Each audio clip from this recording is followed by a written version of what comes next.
Como eu disse, a gente vai falar de diversos públicos, né? E quem são esses públicos?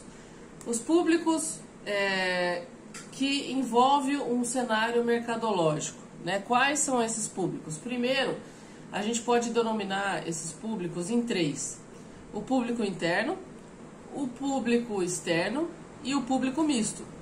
O público interno é aquele que, logicamente, o próprio nome já diz, está dentro da sua casa, está dentro da sua organização, está dentro da sua empresa. São os colaboradores, as pessoas que trabalham naquela empresa. E esse público, ele tem muitas ligações socioeconômicas com esta empresa. Ele depende economicamente desta empresa. E tem também ligações claras, jurídicas, com esta empresa onde ele trabalha. Tudo isso envolvendo a sua rotina de trabalho, envolvendo a ocupação do espaço físico que este público faz na instituição. São essas pessoas, então, que a empresa ela se comunica dia a dia, né, o tempo todo.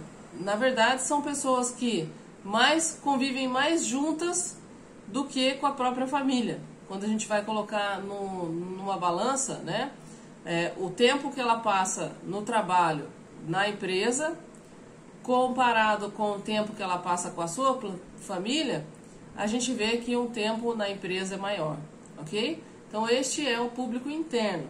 E o público externo é aquele que não tem ligação socioeconômica com a empresa e nem ligação jurídica.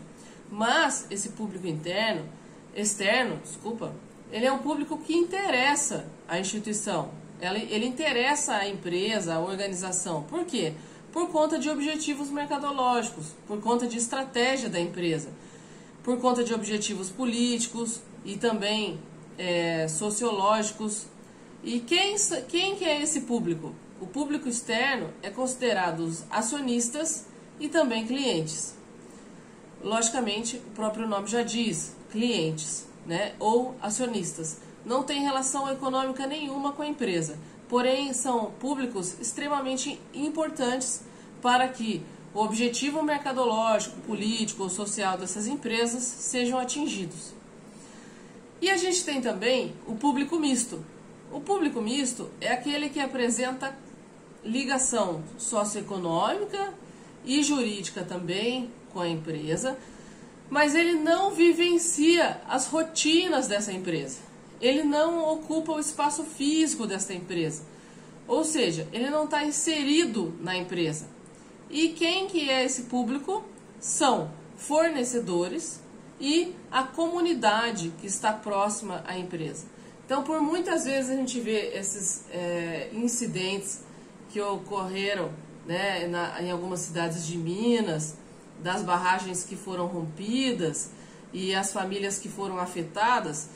Isso é um claro exemplo de uma comunidade que está próxima àquela empresa que foi afetada, que foi abalada economicamente, socialmente, culturalmente, porque não destruiu-se só os meios de vida dessas pessoas, mas destruiu-se também as cidades onde elas habitavam, a sua cultura, a sua raiz, e tudo isso tem um envolvimento com a empresa. Então é aí que entra o profissional de relações públicas para atuar na administração de todo esse processo, ok?